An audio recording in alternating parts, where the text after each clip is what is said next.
Kalau menurut saya ini bukan sekedar pembalasan dendam, Jam. Sekarang gini, kalau kamu berbicara hak asasi manusia, lalu hak kita nih sebagai rakyat biasa di bawah, siapa yang akan memperjuangkan gitu kan setelah mereka mengambil hak-hak kita. Nah, sekarang kamu masih meminta atau membicarakan hak asasi manusia. Kita harus memikirkan hak mereka, mereka tidak memikirkan hak kita. Mungkin terus kemudian hukuman mati, apakah itu sepadan dengan apa yang mereka lakukan? Siapa gitu kan yang berani jamin mereka akan jerak dan benar-benar merasakan apa yang napi-napi lain rasakan. Mereka bisa aja jadi raja di sana, dan siapa aja yang setuju hukuman mati diterapkan. Semua rata-rata yang komen itu setuju. Dia sempat bilang kalau dia bakalan penjarakan mereka semua suatu saat jika rezim ini sudah berganti. Jadi digitalisasi di semua bidang sektor BUMN dan juga kepemerintahan itu udah wajib dilakukan saat ini gitu. Jadi tetap harga normal, bukan harga 10.000 beli 13.000. Cuma nanti ada cashback ke kitanya. Dari subsidi itu misalkan subsidinya 3.000, ya di cashback lagi ke kita 3.000 untuk dibelikan lagi nantinya.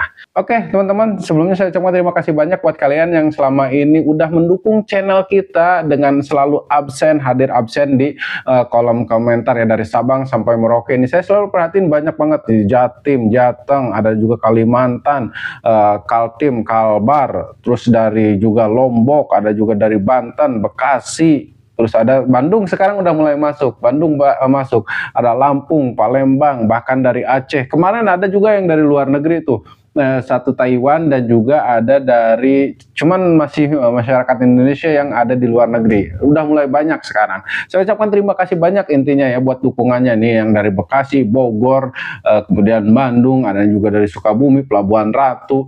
Intinya semua tempat saya ucapkan terima kasih banyak. Mohon maaf ya jika tidak disebutkan satu persatu. Oke, intinya saya ucapkan terima kasih banyak atas dukungannya. Salam buat kalian semua di daerah manapun berada. Halo Jam, selamat pagi Jam. Selamat pagi, selamat Desvik. Ada topik seru apa nih hari ini? Di sini kita akan bahas soal kasus korupsi part 2 versinya Ahok, karena Basuki Cahayapurnama atau Ahok kemarin mengeluarkan pernyataan yang cukup menarik untuk kita bahas. Selain itu juga Basuki Cahayapurnama atau Ahok dia juga dipanggil Kejaksaan Agung untuk bersaksi, Jam. Wah, menarik banget nih Dani. Jadi Ahok baru aja mengeluarkan pernyataan terkait kasus korupsi, pasti bakal jadi diskusi yang seru, apalagi dengan perannya dalam pemberantasan korupsi. Apa aja sih yang jadi poin penting dalam pernyataan Ahok ini? Oh, banyak. Di sini saya udah siapin nih pernyataan-pernyataan, kutipan-kutipan tentang pernyataan Ahok ini. Saya udah siapin di sini nih. Dan info yang saya dapat kemarin, Ahok juga sempat dipanggil oleh Kejaksaan Agung untuk menjadi saksi, karena memang keinginannya juga dia bahkan di dalam sebuah sesi wawancara Ahok menyatakan bahwa dia siap untuk kalau misalkan diperlukan untuk menjadi saksi atau untuk memberikan keterangan soal kasus korupsi Pertamina ini. Wah, berarti Ahok benar-benar menunjukkan sikap terbuka dan siap membantu proses hukum ya. Menarik kalau dia bersedia jadi saksi untuk kasus korupsi Pertamina. Apa yang menurut kamu jadi alasan Ahok mau terlibat langsung dalam kasus ini? Ada yang menarik dari pernyataannya yang mungkin bisa diulik lebih dalam? Oke, tentu ada Jam, dan beberapa alasan juga cukup masuk akal kenapa dia mau terlibat dalam kasus ini. Tapi sebelumnya saya mau sapa dulu nih teman-teman yang udah hadir dari mana aja. Silahkan absen dulu di kolom komentar, karena ini adalah podcast Dokter Klinik, tempatnya nongkrong bukan cari ribut, bareng saya Dani Sena dan juga si Ijem. Siapkan kopinya, kita mulai obrolannya. Siapkan takjilnya, kita mulai obrolannya. Masih kebiasaan hari-hari biasa Jam, siapkan kopinya, padahal kita sepakat nih bulan puasa kita ganti, siapkan takjilnya, kita mulai obrolannya. Oke, kali ini kita kutip pernyataan Ahok atau Basuki Cahayapurnama, termasuk dia bilang kalau misalkan ini dikulik lebih dalam lagi seperti halnya timah, itu kerugiannya bukan hanya 193 triliun tapi bisa sampai 1 kuadriliun. kuadriliun. Berapa itu? 1000, mungkin 1000 triliun ya. Oke, tapi sebelumnya kamu tanya tadi kenapa Ahok tertarik ya, karena memang satu, dia pernah menjadi salah satu bagian Pertamina, dia pernah jadi komisaris utama di Pertamina. Dan memang orang-orang orang-orang yang Ahok yang terlibat saat ini itu orang-orang yang menurut Ahok itu tidak asing jika memang mereka terkena kasus seperti ini. Meskipun Ahok gak menyangka kalau bakalan ada kasus seperti ini, tapi Ahok sudah nggak aneh kalau orang-orang itu terlibat dalam kasus seperti ini. Wow, 1 kuadriliun itu angka yang luar biasa besar ya. Tentu kalau benar ada kerugian sebesar itu bisa dibayangkan dampaknya. Jadi Ahok terlibat karena memang dia pernah berada di dalam tubuh Pertamina ya. Bisa jadi dia merasa punya pemahaman lebih mendalam soal apa yang terjadi di dalam perusahaan tersebut. Kalau menurut kamu, Ahok benar-benar yakin kalau ada kerugian sebesar itu? Ataukah ada faktor lain yang mendorongnya untuk bersikap begitu? Oke, bisa saja Jom, bisa saja lebih, karena kita tahu selama ini memang Pertamina itu selalu menjadi lahan basah nih untuk para koruptor. Dan coba kamu bayangin sekarang 1 kuadriliun ini akan menjadi terbesar sepanjang sejarah dan peradaban manusia, mungkin korupsi terbesar panjang peradaban manusia. Mungkin kalau misalkan kamu bayangin Raja Firaun aja mungkin udah, kalau ketemu orang-orang ini nih, kalau memang bener nih nanti 1 kuadriliun itu cium tangan Jam. Nah, karena udah nggak ada apa-apanya gitu kan dibandingkan sama orang-orang ini. Ini sepanjang sejarah peradaban manusia ini bisa jadi adalah korupsi yang terbesar, 1 kuadriliun. Coba kamu bayangin Jam. Maaf, saat ini saya sudah mengalami masalah. Sistem meme mengalami beban berlebih. Silakan coba lagi nanti. Oke teman-teman, Ijem lagi seperti biasa, Ijem lagi kena masalah. Nggak tahu nih selama bulan puasa Ijem kena masalah terus. Tapi nggak apa-apa teman-teman. Jadi gini nih, umpama benar 1 kuadriliun seperti yang dicurigakan oleh Basuki Cahayapurnama atau Ahok. Ahok mencurigai kalau misalkan ini diusut tuntas seperti halnya timah-timah itu kan menurut pandangan Ahok, timah itu kenapa angkanya bisa sampai 270 triliun atau lebih, itu karena diusut sampai ke akar, maksudnya itu dari kerugian-kerugian yang lama itu diperhitungkan. Nah sekarang kalian bayangin kalau misalkan Pertamina ini dari awal berdiri, Pertamina kalau dihitungkan kerugian dan juga mafia-mafia yang udah merugikan negara lewat Pertamina, ya kerugian ini bisa sampai 1 kuadriliun. Kuadriliun itu ya kurang lebih 1000 triliun. Saya 1 triliun aja belum pernah lihat duitnya kayak gimana gitu kan, apalagi 1000 triliun gitu kan. Kalian bisa bayangin, ini udah rekor terbesar, ngalahin Firaun gitu kan. Firaun aja mungkin kejam, mungkin rakus, tapi tidak serakus yang terjadi saat ini. Kalau emang benar 1 kuadriliun, Firaun aja cium tangan. Benar banget, 1 kuadriliun itu angka yang sangat fantastis. Kalau benar ada kerugian sebesar itu, bisa dibayangkan betapa besar dampaknya terhadap perekonomian negara. Seperti yang Ahok bilang, kalau memang kasus Pertamina ini digali lebih dalam, seperti kasus timah yang bisa mencapai angka ratusan triliun, pasti kerugiannya jauh lebih besar lagi. Kalau kita bicara soal mafia-mafia yang sudah menggerogoti negara lewat korupsi, memang bisa bikin kita terkejut ya. Gimana menurut kamu, apakah kita cukup siap untuk menghadapi pembongkaran besar seperti ini, yang mungkin bisa mengguncang sistem yang ada?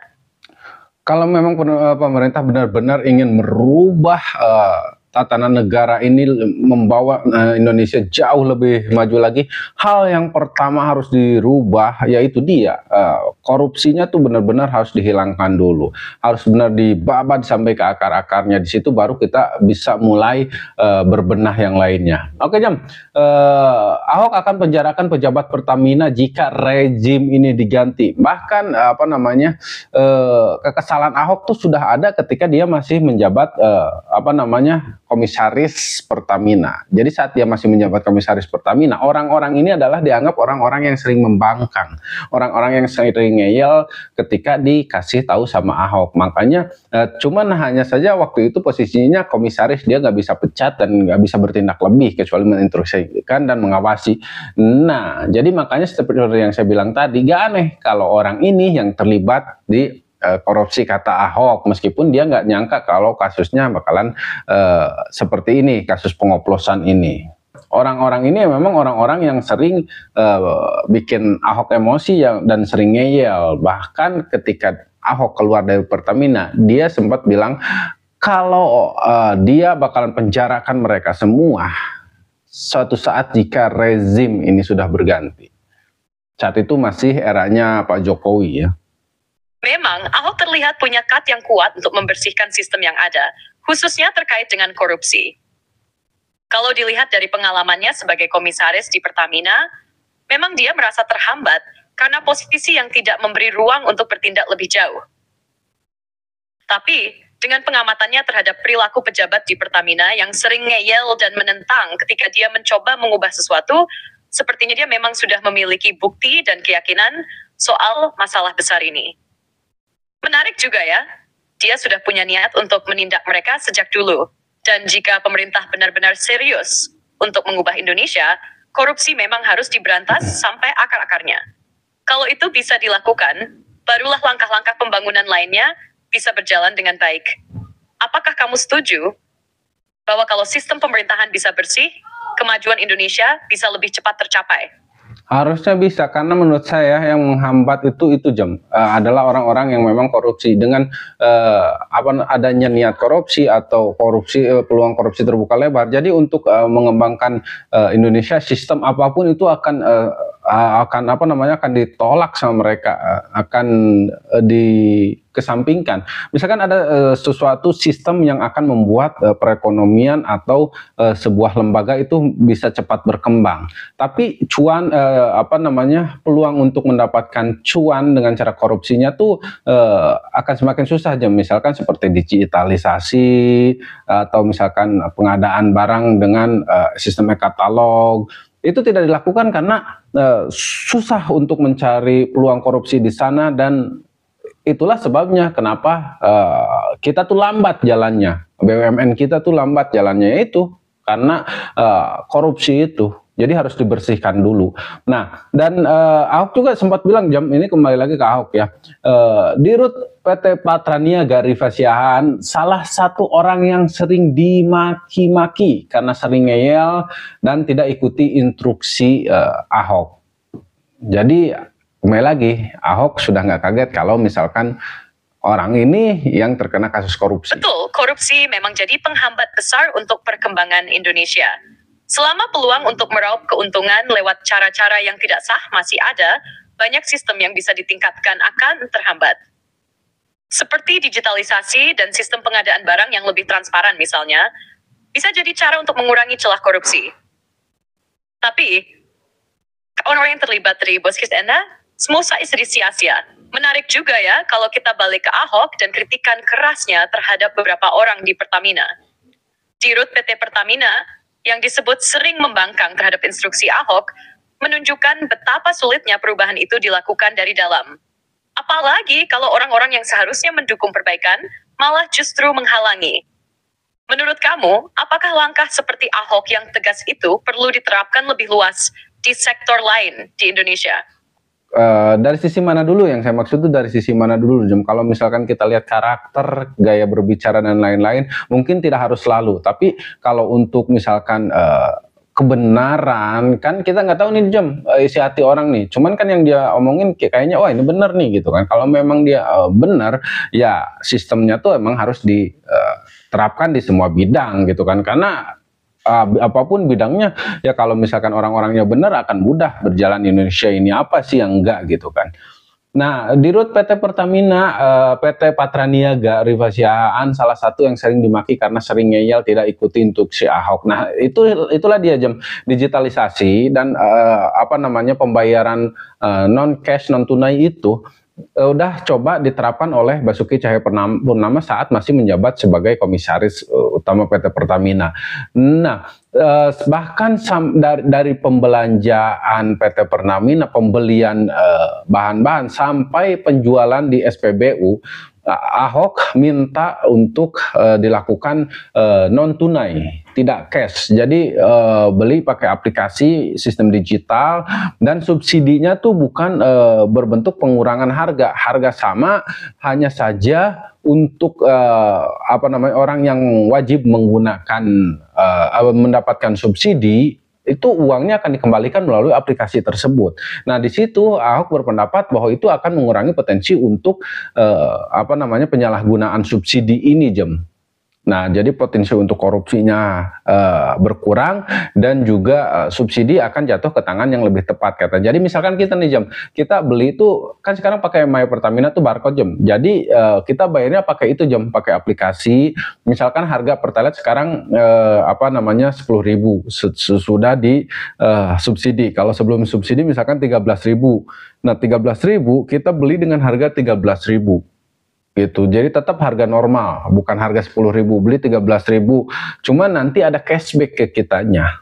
Dari subsidi itu, misalkan subsidinya 3.000, ya di cashback lagi ke kita 3.000 untuk dibelikan lagi nantinya. Nah, seperti itu, Jam. Jadi harganya tuh semua sama. Kalau mau misalkan kita dapat subsidi, ya berarti beli pakai aplikasi non tunai. Ya kalau enggak, ya berarti kita beli harga normal. Itu ide yang sangat cerdas dari Ahok ya. Dengan digitalisasi dan sistem non-tunai, dia berusaha untuk mengurangi celah-celah korupsi yang sering muncul di sistem pengadaan dan subsidi. Dengan mengubah cara pembayaran dan subsidi menjadi lebih transparan, misalnya lewat aplikasi, subsidi yang seharusnya diberikan bisa lebih tepat sasaran. Ini juga bisa meminimalkan potensi penyalahgunaan oleh oknum yang tidak bertanggung jawab. Mengenai tegas, memang benar, sikap tegas tidak harus selalu dalam bentuk marah atau keras ya. Ketegasan bisa diwujudkan dalam kebijakan yang jelas dan diterapkan dengan konsisten. Misalnya, seperti langkah-langkah digitalisasi yang diusulkan Ahok. Jika diterapkan dengan baik, itu akan mempermudah sistem dan tentu saja akan mempercepat perubahan positif dalam birokrasi. Kamu pikir, langkah-langkah seperti ini yang mengandalkan teknologi bisa diterapkan lebih luas di sektor BUMN lainnya untuk menanggulangi korupsi? Harusnya bisa, Jam. Harusnya bisa. Dan ini menurut saya memang keterbukaan dan transparansi itu akan lebih terlihat kalau misalkan segala sesuatunya didigitalisasi gitu kan. Dan ini tuh udah 2025, udah era modern. Tapi kenapa itu semua belum dilakukan? Seperti pengadaan barang via e-katalog saja yang sederhana itu tidak dilakukan. Padahal di situ kita bisa lihat transparansi. Ya mungkin kita sebagai masyarakat ya bisa lihat, Jam. Tapi kan oknum-oknum tertentu seperti tim audit ataupun tim KPK ketika ingin melakukan pemeriksaan kan datanya semua jelas nih. Ada gitu kan, tidak secara sistem yang berlaku seperti saat ini. Jadi digitalisasi di semua bidang sektor BUMN dan juga kepemerintahan itu udah wajib dilakukan saat ini. Itu kalau menurut saya, Jam, untuk mengurangi, meskipun selalu ada cara gitu kan, yang namanya maling kalau punya niat pasti ketemu caranya, tapi minimal kita meminimalisir potensi terjadinya kecurangan terhadap uang-uang negara seperti ini. Meminimalisir ya, bukan memberantas, karena memberantas sampai nol itu harus tergantung orangnya, kembali lagi pada orangnya. Percuma sistemnya mau dibikin seperti apapun, pasti kalau emang orangnya niat, pasti dikulik dan akan ketemu lagi. Satu, tergantung orangnya. Kedua, ya itu dia, kembali lagi ke hukum kita tuh harus lebih tegas. Hukum kita ya seperti yang kemarin kita sempat lakukan minta nih teman-teman di sini yang penonton untuk komentar siapa aja yang setuju hukuman apa nih yang cocok untuk koruptor ini, dan siapa aja yang setuju hukuman mati diterapkan. Semua rata-rata yang komen itu setuju. Dan bahkan pertanyaan saya, siapa yang coba hukuman apa selain hukuman mati yang cocok untuk mereka? Mereka tetap miskinkan hukuman mati, itu semuanya ke sana. Betul banget, Jem. Digitalisasi bisa membuka banyak ruang untuk transparansi, dan kalau itu diterapkan dengan benar, banyak sekali potensi untuk mengurangi kecurangan. Seperti yang kamu bilang, walaupun sistemnya sempurna, kalau orangnya tidak punya niat baik, tetap saja bisa disalahgunakan. Jadi, penting mencari sapi juga ketegasan dari hukum yang berlaku. Tentang hukuman, memang banyak yang setuju kalau koruptor seharusnya diberi hukuman berat, bahkan hukuman mati. Namun, tantangannya adalah bagaimana penerapannya yang adil dan tepat. Mungkin ada yang berpendapat, hukuman penjara seumur hidup juga bisa memberikan efek jera yang cukup. Apa menurut kamu, Yem? Ada hukuman lain yang lebih tepat selain hukuman mati? Hukuman penjara seumur hidup. Dan itu akan berpotensi mereka menguasai penjara itu. Mereka akan engkang-engkang kaki, misalkan mereka 100 triliun korupsi, misalkan dapat 100 triliun. Apa yang tidak bisa mereka lakukan dengan itu semua gitu kan? Dengan sementara penyitaan kan kita nggak tahu nih yang disita itu paling berapa gitu kan? Uang yang 100 triliunnya kita nggak tahu kan kemana. Bisa tahu aja diumpetin dulu sementara. Nah mereka tuh dalam dalam penjara siapa gitu kan yang berani jamin mereka akan jerak dan benar-benar merasakan apa yang napi-napi lain rasakan. Mereka bisa aja jadi raja di sana, mereka bisa membeli fasilitas dan lain-lain, dan itu sering terjadi di Indonesia. Bahkan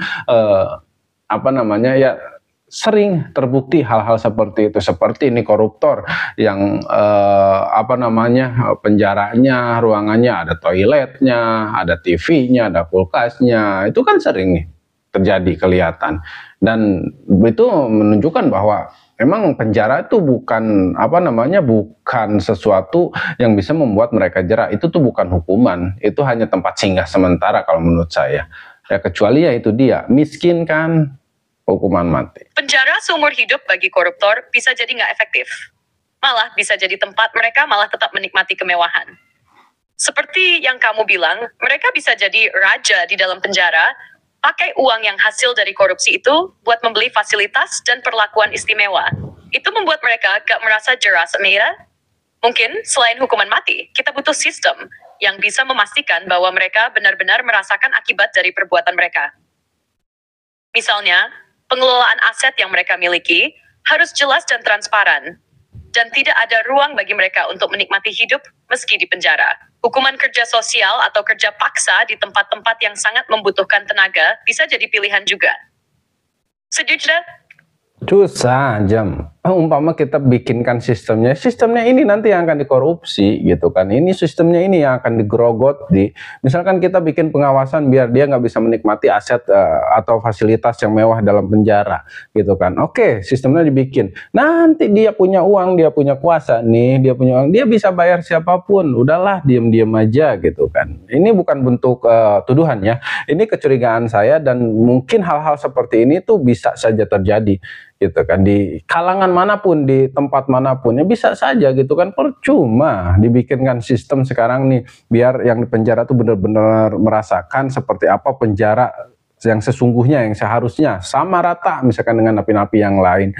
Tetap saja seketat apapun pengawasannya, kalau ada uang bisa dibeli. Karena kenapa? Hukuman untuk korupsinya tidak maksimal. Jadi semua orang masih pengen melakukan korupsi, suap menyuap, masih muda. Tapi kalau hukuman untuk suap menyuap dan juga korupsi itu benar-benar tegas, semua orang pasti akan takut, akan berpikir dua kali. Iya benar juga Jam. Kalau sistemnya masih bisa dibeli atau dimanipulasi dengan uang, ya percuma aja. Bahkan kalau pengawasan ketat pun kalau ada uang dan kekuasaan, seminggu sudah. Itu yang sering terjadi kan? Banyak orang yang merasa bisa menghindari hukuman karena mereka punya cara untuk meloloskan diri atau membayar agar segala sesuatunya tetap berjalan sesuai keinginan mereka. Tapi mungkin yang lebih penting lagi adalah ketegasan hukuman itu sendiri ya. Hukuman yang benar-benar memberikan efek jera.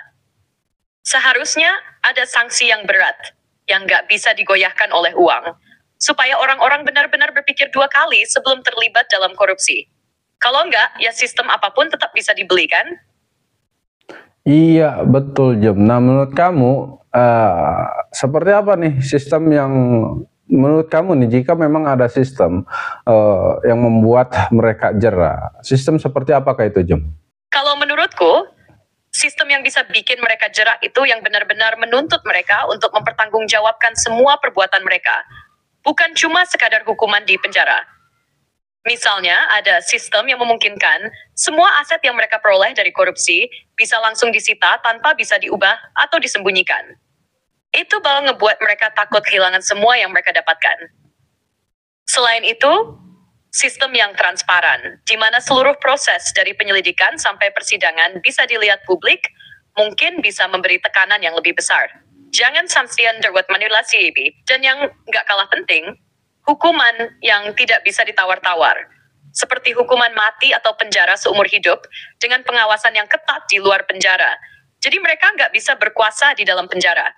Sistemnya harus lebih dari sekadar hukuman. Harus ada efek yang nyentuh langsung ke kehidupan mereka, bukan cuma sekedar penahanan. Oke, nah tapi kan untuk tindak pencucian uangnya ini sendiri kita nggak tahu nih uang korupsinya tuh bakal dikemanain dan sudah dikemanakan saja. Misalkan gini korupsinya adalah 100 triliun. Misalkan yang menjadi aset mereka itu 10%-nya aja. Misalkan hanya 1 triliun yang menjadi aset yang mereka belanjakan dan lain-lain gitu kan. Sisanya mereka endapkan dulu atau melakukan pencucian dengan hal lain yang disembunyikan dulu untuk jaga-jaga nanti kalau misalkan ketangkap dan lain-lain. Asetnya disita, ternyata yang disita itu hanya aset pribadi dan juga tambahan 1 triliun dari uangnya ini nih, atau 10 triliun dari uang hasil korupsi, padahal korupsinya adalah 100 triliun gitu. Jadi mereka masih punya 90 triliun lagi. Nah, itu kan susah untuk bisa melihat nih uang itu kemana saja. Jadi ya tetap kecuali dia mati, dia tidak akan bisa menikmati uang hasil jarahannya itu.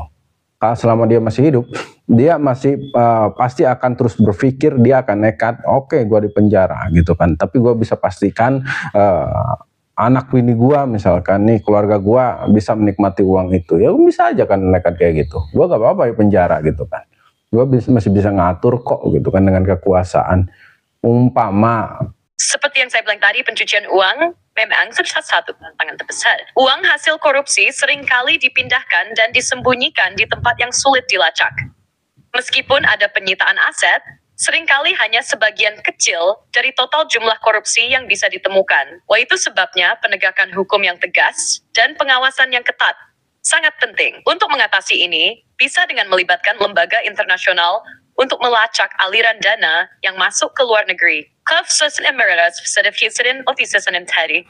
Selain itu, transparansi yang lebih besar dalam setiap transaksi keuangan, baik di sektor publik maupun swasta, juga sangat penting untuk meminimalisir peluang pencucian uang. Namun, kalau hukuman dan pengawasan masih lemah, koruptor bisa tetap mengatur semuanya dari balik penjara. Untuk itu, efek jera perlu diperberat. Mungkin dengan hukuman yang lebih berat, atau dengan menutup celah-celah yang memungkinkan mereka mengatur uang tersebut.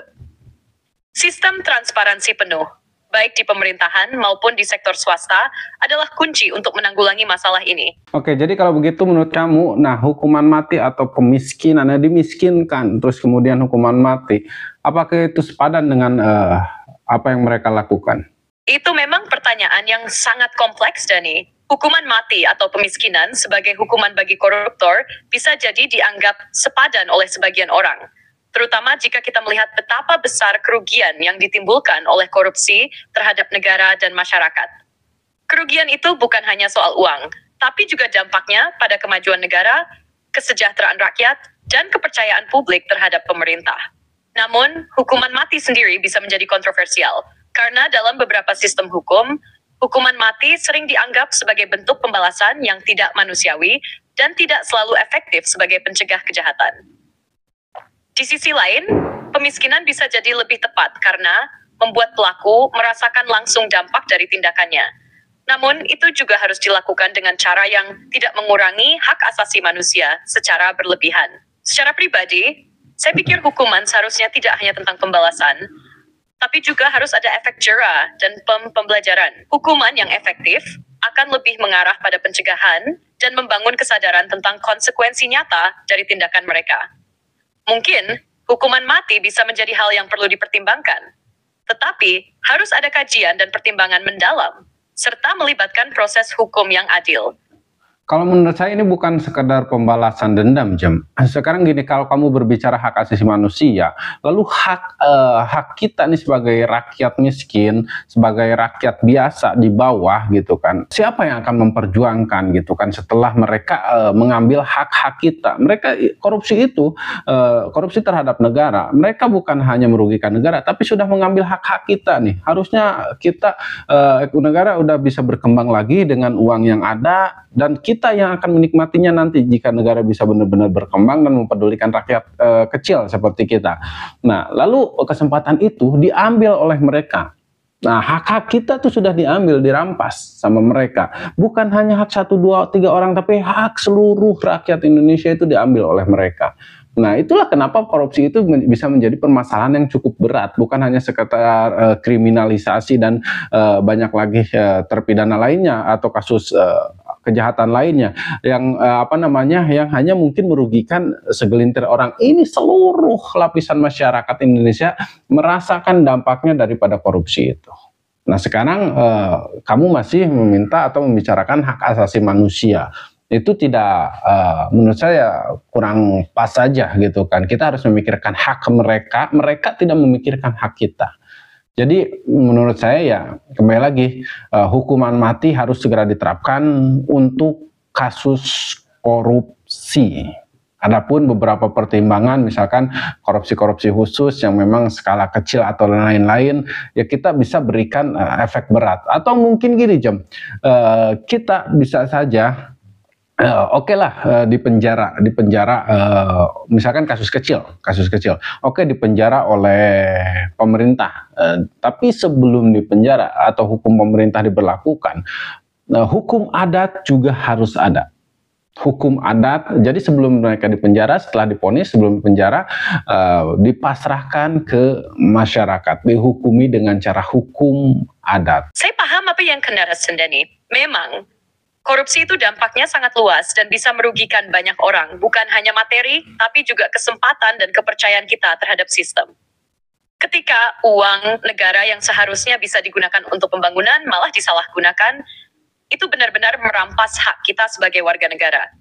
Masyarakat kecil yang paling membutuhkan bantuan malah menjadi korban utama dari ketidakadilan ini. Itu yang membuat perasaan tentang hukuman mati menjadi semakin kuat. Karena jika mereka bisa mengambil hak kita tanpa rasa takut, mungkin hukuman yang tegas bisa memberikan efek jera. Tentang hukum adat, saya juga memahami kalau di beberapa masyarakat, adat bisa jadi bagian dari keadilan sosial yang lebih dirasakan langsung oleh masyarakat. Sebelum masuk ke sistem hukum negara, mungkin benar juga, hukum adat bisa menjadi bagian dari proses untuk menyelesaikan masalah ini.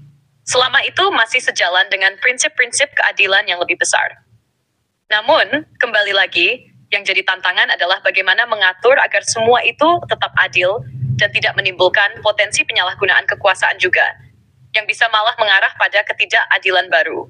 Sistem hukum negara juga perlu disesuaikan dengan realitas sosial yang ada, agar bisa menanggulangi masalah ini dengan lebih efektif, sambil menjaga keseimbangan antara hak asasi dan keadilan sosial. Hukuman yang keras, seperti hukuman mati atau pemiskinan, bisa jadi lebih efektif kalau ada sistem yang jelas dan transparan untuk memastikan tidak ada celah bagi para koruptor untuk menyalahgunakan hukum tersebut. Oke, Jem, oke lah. Intinya mudah-mudahan kita bisa menerima kabar baik secepatnya daripada pemerintah. Satu lagi Jem, jadi kalau pembahasan kemarin kita itu tersangkanya baru 7. Sekarang udah bertambah lagi jadi 9, berarti bertambah 2 orang. Siapa yang 2 orang itu, Jam? Menurut informasi terbaru, 2 tersangka tambahan dalam kasus dugaan korupsi Pertamina adalah Maya Kusmaya, Direktur Pemasaran Pusat dan Niaga PT Pertamina Patra Niaga, serta Edward Corney, President Trading Operation PT Pertamina Patra Niaga. Oke, siap lah Jam. Nah itu namanya diingat aja ya teman-teman, dicatat gitu kan, koruptor, maling, bangsat gitu kan. Terima kasih banyak sudah hadir sampai sejauh ini, dan buat kalian yang pengen diskusi lebih lanjut, silahkan kita lanjutkan di kolom komentar. Jangan lupa tonton juga video kita yang lainnya. Saya Denny pamit. Assalamualaikum warahmatullahi wabarakatuh. Sama-sama Dani, senang bisa ngobrol bareng.